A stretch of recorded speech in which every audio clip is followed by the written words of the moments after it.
Hello guys and welcome to this next tutorial. Ngayon naman ituturo ko sa inyo kung paano mag-create ng fresh environment. Okay, so ano ba yung fresh environment? Ito yung lugar kung saan ka magre-recruit ng mga new blood or ng mga bagong prospect. Okay, let's face it, ang goal po nating lahat was mag-recruit ng mga bago. Okay, so ang kailangan po, meron tayong environment na maraming bago na wala pang alam dun sa pinopromote po natin. Okay, so ano yung importance ng fresh environment? Okay? So, mamaya po, dadaanan ko yan habang ginagawa ko po to. Okay? Now, here are the common mistakes na ginagawa po ng karaniwan ng tao kung bakit po post naman sila ng post, update naman sila ng update ng newsfeed nila, okay? And yung iba, nakagawa na rin ng group, saka ng page, post din ng post, update din ng update. Pagka may bagong ang labas na video or bagong labas na mga cheque, pinopost nila, pero nagtataka sila, bakit ganun? Parang wala pa rin nagre-reply or kung meron man, konti. Bilang. Kaya minsan nag-reply na nga, hindi pa nag-join. Why? Because these are the common mistakes na hindi nila napapansin na nagagawa nila. Number one, okay, they are using one Facebook account for all. Ibig sabihin, yung personal mo, okay, at yung pang-mingle mo sa mga kapwa mo crossline, upline, isa. Okay? So, yun ang common mistake. Okay? Kaya nangyayari, okay, post ka nga ng post, ang nakakakita naman, mas yung dati ng mga nakakita. Okay? Sa umpisa, okay po yun. Okay? Pero pag inabot ka na ng mga 1-2 buwan, sa sobrang dami na ng in-update mo sa newsfeed mo, lahat ng tao doon nakita na po yung pinopost mo. So, wala na yung sense. Okay? Another po na mistake, meron naman tao nag-a-add ng taga-aim as friend. Okay? Again, dapat meron kang account na pang-recruit, okay? At meron kang account na pang-mingle. Okay? Siyempre, kailangan may account ka na may mga friends kang taga-aim kasi makakakuha ka ng mga latest update, latest check, latest videos. Okay? So, wag yan ang gamitin mo sa pag-recruit mo. Gumawa ka ng another account at yun ang gamitin mo na pang-recruit mo. Okay? Why? Kasi tignan nyo po, meron akong nakikita na iba na ang friends po nila sa account nila 1,500. Yun nga lang, pag chinek mo po yung mga friends nila, most of these people, member na ng AIM. Baka 500 dyan, member ng AIM. Imagine po, pag nag-post po ako dyan ng bagong cheque or ng bagong video, alam nga namang ma-recruit ko pa po yun, mga taga-AIM na yun. So kung makikita nyo po, yung nakakakita po ng ads nyo, wala nang sense sa kanila. Why? Kasi member na rin sila Unless nare-recruitin nyo po yung member, which is hindi naman po yun ang goal natin. Again, our goal was to recruit new blood. Okay? Next po, natatawa ko, merong ibang tao nagpapalike sa akin ng page. Okay? Ito po isang maling-maling ginagawa din ng ibang gumagawa ng page. Guys, bakit ka magpapalike ng page sa isang taga-aim? Pag nilike ko yung page mo, taga-aim ako, hindi mo naman ako marirecruit kahit mag-post ka ng update dyan. So, walang sense sa akin yun. And wala ding sense para sa'yo na i-like ko yun. Okay? Dapat ipalike mo yan dun sa mga tao na hindi pa member ng AIM. Okay? Di ba natatandaan nyo po, meron tayong tinatawag na third party approach. Paano yun? Okay, pag nag-i-invite tayo ng tao, imbes tanungin natin na gusto mo ba ng extra income, ang ginagawa po natin, pare baka may kakilala kang gusto ng extra income. Tama? Yung po yung third party approach Siya yung gusto nating alukin, pero impact, tinerd party natin. Kunyari, kakilala niya naghahanap ng extra income. Guys, mas maganda po na magpa-like ka dun sa mga tao na hindi pa member ng AIM. Why? Because you are using the third party approach. For example, meron akong friend hindi pa member ng AIM or nag-add ako ng mga friends na hindi pa member ng AIM. Pag pinalike ko sa kanya yung page, sis palike naman, sir palike naman. Okay? Pagkakita niya, kinilik niya yung link na binigay mo at makikita niya mga check-check, video, saka siya ngayon magtatanong. Siya yung mismong aalokin mo pero tinerd party approach mo. Sabihin niya, guys, sir, ano ba tong mga pinopost dito ng mga cheque? Pwede ba ako dyan? Paano ba kumita niyan? So kung titignan nyo po, nakagawa kayo ng third party approach, naka-invite ka, na pinalike mo sa hindi taga-aim. Kayo man po, simple logic. No? Kayo po ang mag-isip. Hindi nyo po kailangan maging matalino. Para saan po na ipalike ko siya sa member ng AIM? Walang sense. Mag-post man ako doon at mag-appear sa newsfeed ko kung ako po nag-live at member ako, wala pong sense. Why? Ang makakakita po yung mga ini-invite ko rin. Walang sense sa iyon. So, mas maganda po na magpa-like ka dun sa mga tao na hindi pa member ng AIM. At least makikita nyo po, nakita mo yung page mo, ang like 1,000. Talagang 1,000 yun. Why? Karamihan po na nag-like dun, hindi member ng AIM. Ibig sabihin, pag nag-update ka ng page mo, ang lahat na maa-advertisean mo or mag-post sa newsfeed nila or makaka-receive ng notification, okay, was mga tao na hindi po alam ang AIM. Not unlike kung meron kang 1,900 doon, taga-AIM, walang sense. Lumalabas 100 lang nakakakita ng pinopost mo. So that's the reason, post ka ng post, pagod ka na, at lagi mo sinisisi na ang dami mo nang ginawa, pero parang walang sense, hindi nagmamaterialize. Baka hindi para sa akin ang AIM. No. Mali kasi yung system na ginagawa mo. Okay? Another po, meron pong iba nagbi-build ng group. Okay? Ang ginagawa naman po nila, nag-a-add po sila ng mga taga-AIM dun sa group na ginawa nila. Again, babalik po tayo dun sa page, walang pinagkaiba. Okay? Kung meron kang group, okay, tapos ang friends, ang nandiyan na group was 500 people, and 400 dyan taga-AIM, wala pong sense kahit mag-post ka dyan. Unang-una, nagpupuyat ka lang, okay, nagpupudpud ka ng daliri mo, kaka-post ng update, ang nakakakita member na, hindi mo pa member. Okay? Okay pa nga sana kung group mo, yung in-add mo dun sa group mo. Okay? Pero ako, I don't suggest mag-add ka ng group mo doon sa pang-recruit mo na group. Okay? Mas maganda kung ikaw lang ang nandun or upline mo nandun or siguro mga dalawang downline mo nandun, pero hindi po sila dapat mag-post doon. Dapat ikaw lang. Sila rin gagawa ng sarili nilang group. Sila lang ang magpo-post. Anong purpose lang na nandun yung downline mo or nandun yung upline mo para when you need help, you can contact this person. Pwede ka mo din ang tulungan dun sa kausap mo. Okay? So again guys, tama yung ginagawa. Okay? Nagpo-post, nag-update, ang mali lang yung system. Yung right way of doing it. Kaya lagi kong sinasabi, iba po yung doing things right sa doing the right thing. Okay? So, kung masusundan nyo po to at ma-internalize nyo po, at this time po, magmamaterialize po yung bagay na ginagawa. Okay? Next po. Now, number 1 po na kailangan nyo was to create a page. Okay? Unang-una requirement po yan. When you buy a blog from us, okay, kailangan po natin ng page nyo. Okay, and dun sa mga susunod kong tutorial, tuturuan ko po kayo kung paano magkakaroon ng maraming like yung page nyo na hindi po taga-AIM. Okay, so ituturo po natin yan. Okay, so yung page po, dyan po kasi natin i-attach yung website nyo. Gagawa po tayo ng tab dyan para i-attach yung website nyo, shopping cart nyo, etc. So you need this page. Okay, and in fact, mas maganda po ang page kaysa profile. Okay, although siguro pag sabay-sabay natin, you have a profile, you have a page, okay, and you have a group. So, tatlo po yung gagawin. You have your profile pag gumawa ka na ng FB, so you make this two. Create a page and create a group. Okay?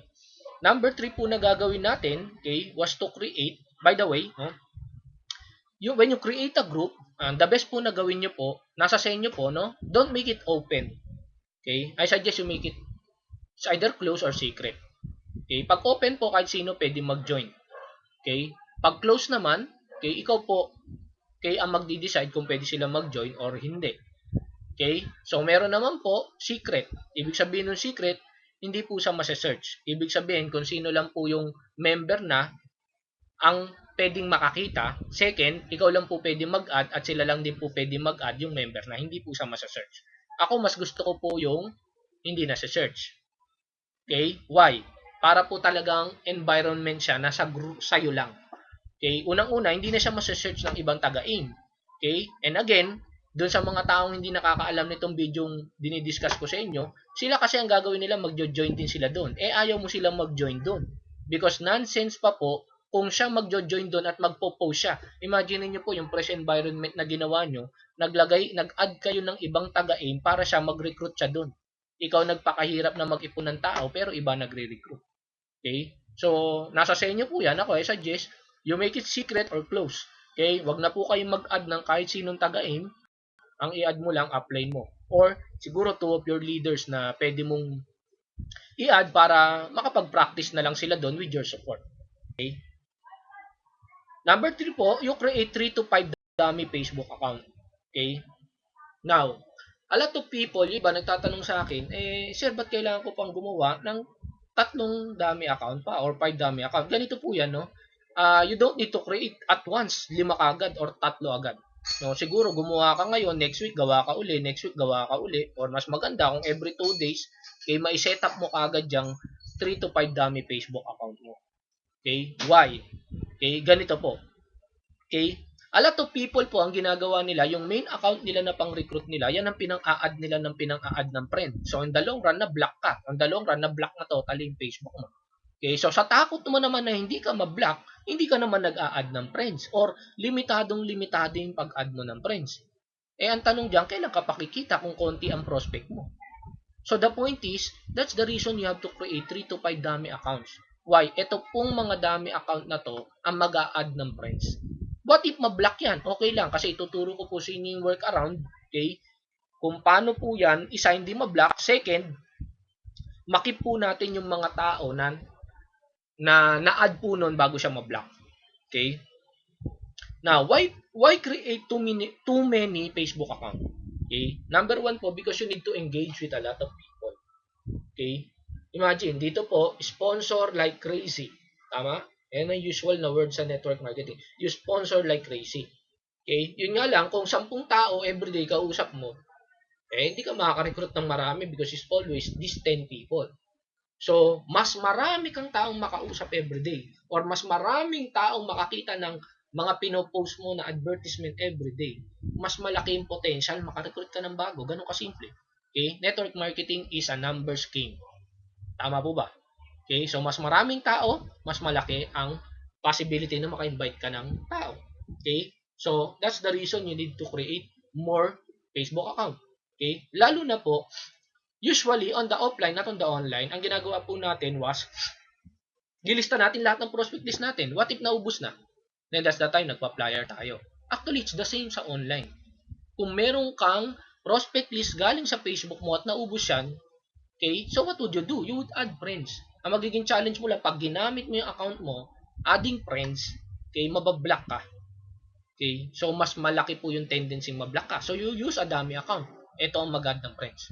Okay, now, again, our job is to market or to advertise. Okay, kaya that's the reason kailangan natin ng maraming Facebook account para mas maraming makakita. Again, more viewers, more sign-ups. Tignan nyo po, bakit ang Channel 2 at Channel 7 nag-aaway sa rating? Why? Kasi kung sino po yung mas maraming rating, syempre sila yung mas maraming nanonood. Okay, so mas mahal ang bayad ng advertisement doon. Why? Kasi kung ako po advertiser, magbabayad ako ng mahal sa 2 sa ganitong oras kasi maraming nanonood. Ibig sabihin, mas maraming makakakita ng ads ko, mas maraming bibili ng produkto. Now, try to see that logic. Napakasimple, tama? Since lahat po ng pinopost natin cheque, lahat po ng mga pinopost nyo na pang-invite was advertisement. Okay? So, dapat ma-post mo siya dun sa mas maraming viewers. Kaya kung ang viewer mo was 100, kaya minsan natatawa ko, may nakikita ko, isang group, ang tao 100. Tapos ang sipag, post ng post. Kaya sino makakakita niyan? Okay? Meron siyang sariling profile, ang friends niya 1,300. Okay? Or 1,000. Okay? Guys, sino marirecruit nyo yan? Postan mo lang sa isang buwan yung 1,000 na yan, sawa na yan, nakita na nila lahat eh. So, if you don't have new friends every month, okay, you're doomed to fail. Kasi nauubusan ka ng viewers. Okay, so that's the reason, even Channel 2 and 7 nag-aagawan sa viewers. And that's the same thing that you should do. Again, okay, I'll try to emphasize this. The more the viewers, the more the sign-ups. Okay? So, ang main goal mo ngayon was paramihin tong viewers mo. Mas marami kang viewers, mas marami kang magiging sign up. Ganun kasimple po. Okay? So, let's go. Now, imagine if you have 3 FB friends. For example, meron kang 3 FB account. Again, this 3 FB account is different from your main Facebook account. Yung main mo, yan na ang gagamitin mo mamaya pang-advertise. Etong 3 na FB, ito po ang pang-add mo. Okay? Now, you add 10 friend requests every day. Okay? Kasi po, mas malaki ang tendency po na hindi ka ma-block kung 10 friend requests lang ang i-add mo every day. Okay? So, yung iba kasi ang ginagawa, nag-a-add ng 20, 30, 40 sa isang araw. Okay? Tapos na-block sila for 7 hours. Okay? So, the best thing you should do, since mas malimit mo yung sarili mo to 10 friend requests, hindi ka mabablock. Yun nga lang, ang challenge mo, kailan ka pa makakaipon ng maraming friends. So that's the reason na gumagawa ka ng 3 FB. Kasi na-multiply mo yung 10 friend request. Okay? So in 30 days, that would be 900 viewers. Let's face it, sa prospect list natin, that's drop 0. So ibig sabihin, at least, you have 90 new members. Okay? Or sige, i-drop pa rin natin 0, at least you have 9 new members. Okay? That's good din naman. Okay? In fact, yung 9 gagawin yung ginawa mo, okay? Times 9 siya the following month. Okay? Now, what if, okay, you have 5 FB friends? Or, 5 FB accounts. Kasi masipag ka eh. Okay? So, you created 5 FB accounts. 5 FB accounts, that's 10 friend requests every day. Sa 30 days, that would be 1,500 viewers fresh. Okay? 150 members, or if we drop it to 0, that's 15 new members again every month. Okay? And this 15, gagawin yung ginawa mo, guys, imagine kung gaano kalaki magiging network. Again, this is a fresh environment. Walang taga-aim. Okay? Ikaw and fresh na mga tao. Okay? At pag tinuro mo to sa downline mo, they will do the same thing. Guys, imagine, puro fresh, puro new blood. Okay? Ang ma-invite mo. Okay? And these are the people. Ako kasi, ang main logic ko kasi, huwag ipilit sa ayaw. Humanap ng gusto. Okay? Kaya sa akin, hindi ko yan pinipilit. Pag ayaw mo, wag next. Hanap ako ng iba. Why? Billions ang users ng FB. Okay? Or billion ang tao sa buong mundo. Ba't ko ipipilit sa ayaw? Okay? Ang gagawin ko, ipilit ko sa gusto. Okay? Humanap ako ng gusto. I'm sorry, not ipilit sa gusto. Humanap ako ng gusto kaysa ipilit sa ayaw. Simple logic. Okay? Next. Okay. Ito yung usual na reason ng iba. Nakakatamad, gagawa ako ng 3 to 5 Facebook account. Pag ganyan po ang reason natin, yan po ang isang bagay na hindi ko na masusolve. Kasi kahit napakarami mong tool, okay, pero tamad ka, wala pong sense. Wala pong mangyayari sa'yo. Okay? Kaya po dapat dito, talagang magsipag ka. In fact, if you create 3 to 5 Facebook account, siguro kung tamad ka talaga, di every week ka gumawa ng isang Facebook. Okay? Siguro naman, one month and first week nakagawa ka na ng 5 Facebook account. Tamad ka kasi kaya every week isa lang ginagawa mo. Okay? Pero the point is, pagkatamad po kayo at tinatamad po kayong gawin to, I'm sorry, hindi ko na po kayo matutulungan. Okay? Pero, isa lang ang account mo at ang sipag mo mag-post na mag-post, kahit masipag ka, nonsense yung ginagawa mo. Okay? So, mapapagod ka lang on the long run na walang gano'ng nagre-response dun sa ginawa mo. Okay? So, ito, magsisipag ka lang ng konti, pero mas maraming magre-response dun sa gagawin mo. Next. Sabi nung iba, paano po yun? Nabablock yung dami account ng Facebook na ginagawa ko. Okay? So, wag po kayong mag-alala dun. Okay? Unang-una po, I will teach you a workaround to prevent from being blocked or to maximize the dami account before it gets blocked. Ibig sabihin, let's face it, mabablock yan kasi yung account mo nga nabablock yan pa. But the point is, bago siya mablock, na-maximize po natin lahat ng inad na friends ng dami account. Tuturo ko po yan sa inyo. Okay? Yung workaround para hindi ka mablock, yun lang po, ganun lang naman kasimple. You add 10 friends every day. Mas maliit po yung tendency na mablock ka. Nga lang, magiging challenge mo, 10 every day, kailan ka pa po yayaman yan. So that's the reason you multiply yourself. Kaya nga network marketing is leveraging yourself. You multiply your time to others. Okay? Kaya nga it's the same. You make 3 to 5 FB account, di na multiply mo yung 10 friend request na limit mo per day. Okay? So you apply still the law of leverage on this one na ginagawa po natin. Next. Na tools po na kailangan natin, number 1, we'll be using multifacts. Okay, ito pong multifacts, a lot of people baka po alam na to, yung iba hindi po alam, most of them hindi alam. Ito po yung ginagamit ko para makapag-login ako sa Facebook, no, using Firefox. Magla-login ako sa Facebook sa 5 account sabay-sabay. Okay, hindi ko na po kailangan ng iba't ibang browser, isang browser lang. Firefox lang, sabay-sabay pwede ako mag-login. Ibig sabihin, pwede kayong gamitin pang-bridging. Okay, pagka may ka-chat, group chat, pwede.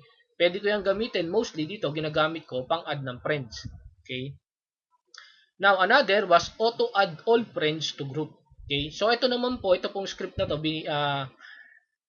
ito lang po, doon po sa mga nag-member na, okay, or nakabili na po nung, I'm sorry, hindi po nag-member, no. doon po sa mga taong nakabili na po ng system, okay, bibigay ko po sa inyo yung link kung saan nyo po madadownload po to.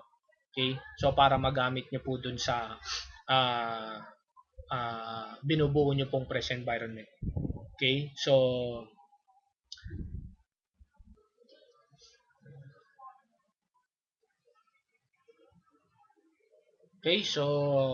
again, we need multi-packs and auto add all friends to group. Okay, so skip muna natin to. Let's go to Firefox. Okay, so kung makikita nyo po to, okay, ito po yung isang account ko, then I could log into my new account. Okay, the first thing that we need to do was to install multipack. So simple lang po yan. Okay, you just, kailangan po naka-open po was Firefox, just type multifax.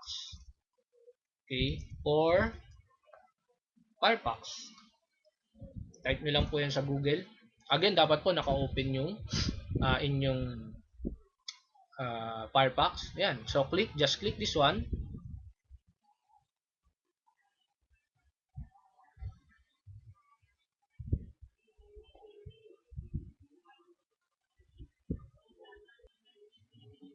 Ayan. So, you click download now. So, magda-download po siya. Okay.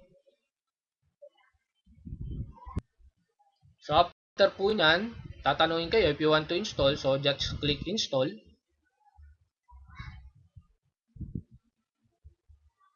Install now.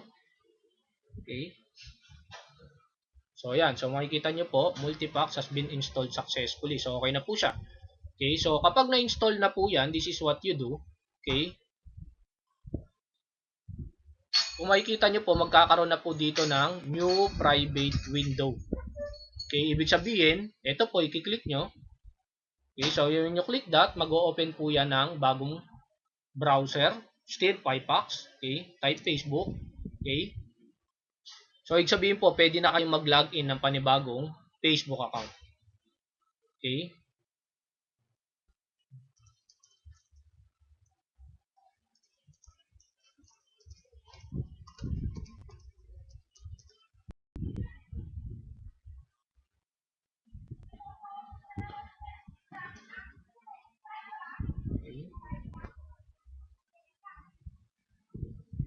Okay, so another one, pwede pa uli ako ng isa pa.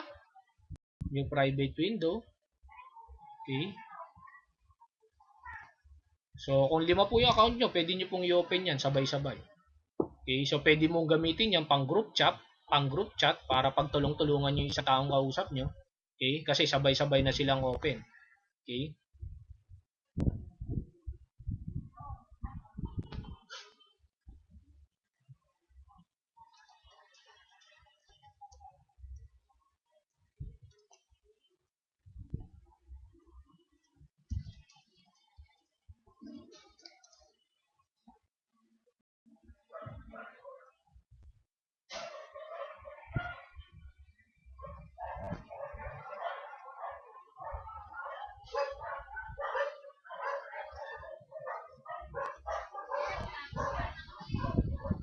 Ayan, so kung makikita nyo po, 3 account na po naka-open. Okay, so iba't ibang Facebook account na po to. Okay, using Firefox. Yung po ang purpose ng multipack. Now, like I said, gagawa po tayo ng group. Okay, so yung ginawa po nating group, like ito. Okay. So, ang gagawin nyo lang po, i-add nyo po dito yung mga dummy account nyo. Okay, so i-add nyo po dito lahat ng dummy account nyo. Okay, sa group na to, i-member nyo sila. Okay, pagka-member nyo po sa kanila dito, ang trabaho lang po nila, sila po yung mag-add ng friends. Okay, and sila po ngayon na mag-add dito sa group na ginawa nyo. Anong point? Ibig sabihin, bago po sila ma-block, lahat po ng naging friends nila na hindi mo friends, nandito na po sa isang group na to.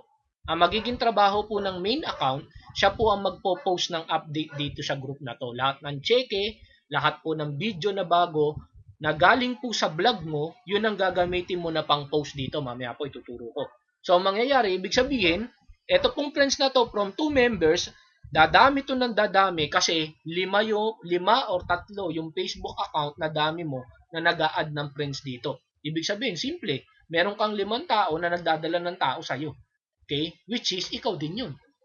Okay? So, nangyayari sila, add ng friends, add dito ng friends.